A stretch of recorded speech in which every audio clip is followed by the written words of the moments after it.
আমাকে দেখেই ওরা বলতে লাগলো, ওই দেখ 12 ভাতারির প্রথম ভাতার যাচ্ছে। রাস্তা দিয়ে হাঁটার সময় পাশে চায়ের দোকান থেকে কেউ একজন কথাটা বলে উঠলো, 5 বছর আগে যখন বিদেশ গিয়েছিলাম তখন এই জায়গায় দোকান ছিল না। বেশ ভালোই মনে আছে। এই জায়গায় বিরাট একটা গর্ত ছিল। এই পাড়ার সমস্ত ময়লা আবর্জনা এই গর্তেই ফেলা হতো। সময়ের পরিবর্তনে আবর্জনার গর্ত এখন পরিণত হয়েছে চায়ের দোকানে। অবশ্য এদের কথার ইঙ্গিত দেখে এটা আমার কাছে মনে হচ্ছে না এটা চায়ের দোকান। খালি চোখে দেখলে মনে হবে এটা চায়ের দোকানে কিছু মানুষ বসে আছে, কিন্তু অন্তর দিয়ে দেখলে বোঝা যায় আবর্জনার স্তূপের ওপর কিছু মানুষ রূপী কিছু আবর্জনা বসে আছে, যাদের খেয়ে দিয়ে কাজ নেই, শুধু অন্যের মাথার উপর কাঁঠাল ভাঙতে ব্যস্ত থাকে। চলাটা থামিয়ে দিয়ে কে যে কথাটা বলল সেটা বোঝার চেষ্টা করছি। কণ্ঠ শুনে মনে হলো উত্তর পাড়ার রমেশ। এখনো মনে আছে আমি যখন বিদেশ ছিলাম, এই রমেশ পাশের বাড়ির একটা মেয়ের সাথে গ্রামে বিচারের মধ্যে ওর মাথা টাক ও চুনের পানি ঢেলে দেওয়া হয়েছিল ওর মাথায়। ওর দিকে তাকিয়ে একটা মুচকি হাসি দিলাম। জানি ও আমার এই হাসির অর্থ বুঝে গেছে, তাই মাথাটা নিচু করে নিল। আর এতক্ষণ যারা তার কথায় হাসাহাসি করছিল তারাও ভদ্র ছেলেদের মতো শান্ত হয়ে গেল। বাস্তবতা বড়ই অদ্ভুত। তুমি ঘোর অন্যায় করলেও নিজের দোষ চোখে পড়বে না, কিন্তু অন্যের সামান্য ধুলো পরিমাণ ভুলও তুমি পাহাড় সমান বড় করবে। যাই হোক, এখন এইসব আবর্জনার সাথে কথা বলতে ইচ্ছে করছে না। নিজের বাড়ির উদ্দেশ্যে রওনা দিলাম। বাড়িটি বাইরে থেকে দেখছি, যেমনটা রেখে গেছি তেমনটাই আছে, তবে চালের টিনগুলো নতুন। সূর্যের আলো যখন টিনের উপর পড়ছে, নতুন টিনগুলো হীরের মতো ঝকঝক করছে। বাড়ির ভিতরে প্রবেশ করে দেখলাম প্রতিবেশী কিছু মহিলা মায়ের পাশে বসে আছে। বাবার আশেপাশেও কিছু চাচার বয়সী মানুষ বসে আছে। আমার মেয়েটা ওর ফুপির কাছে রয়েছে। আমাকে প্রথমে আমার মেয়েই বাড়ির ভিতর ঢুকতে দেখে। আব্বু বলে ফুপুর কোল থেকে নেমে দৌড়ে আমার কাছে চলে আসে। হাতের ব্যাগটা মাটিতে রেখে মেয়েকে কোলে তুলে নিলাম। 2 দিন হলো মা নেই। মেয়েটার মুখ একদম শুকনো হয়ে গেছে। আব্বু আম্মু আমাকে ফেলে চলে গেছে, তুমি কি চলে যাবে?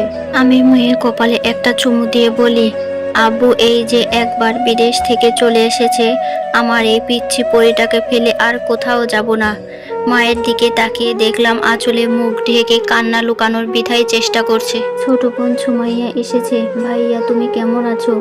বাড়ির সবাই জানে আমার মন খারাপ কিংবা কষ্ট থাকলেও মুচকি একটা হাসি দেই। এখনো তাই করলাম। বোন বলল, জানি তুই ভালো নেই ভাইয়া, তবুও 5টা বছর পর তোর সাথে দেখা, তাই এ কথাটা বলতেই হতো। আবারও মুচকি হাসি দিলাম, তবে এবার চুপ না থেকে কিছু বললাম, আল্লাহ আমাকে খুব ভালো রেখেছে বোন, আগামীতেও ভালো রাখবে। ভাইয়া, এত বড় ঘটনা ঘটে যাওয়ার পরেও বলছো তুমি ভালো আছো? বোনের কথা শুনে বরাবরের মতো আবারও একটা মিষ্টি হাসি দিয়ে বললাম, আল্লাহ যা করেন বান্দার ভালোর জন্যই করেন। আমি যদি আমার ধৈর্য হারিয়ে ফেলি তাহলে আমার ঈমান দুর্বল হয়ে যাবে বোন রে। তাই সদা আল্লাহর কাছে শুকরিয়া আদায় করি। বোন আর কোনো কথা বাড়ালো না, ব্যাগ দুটো নিয়ে ঘরে চলে গেল। আমি মায়ের কাছে গিয়ে বসলাম। মা তুমি কেমন আছো? আমার কথার উত্তর দিতে পারলো না, হু হু করে কেঁদে উঠলো। মা এমন করে কাঁদছো কেন? এমন ভাবে কাঁদার কি কিছু আদৌ ঘটেছে? তুই কেমন আছিস রে বাবা? আলহামদুলিল্লাহ ভালো মা, আমি খুব ভালো আছি। এসব কি হয়ে গেল রে খোকা? যাকে মেয়ের মতো করে ভালোবাসতাম সে আমাদের এত বড় বেইমানি করে ধোকা দিয়ে চলে গেল। মা এখন এসব আজে বাজে চিন্তা বাদ দাও।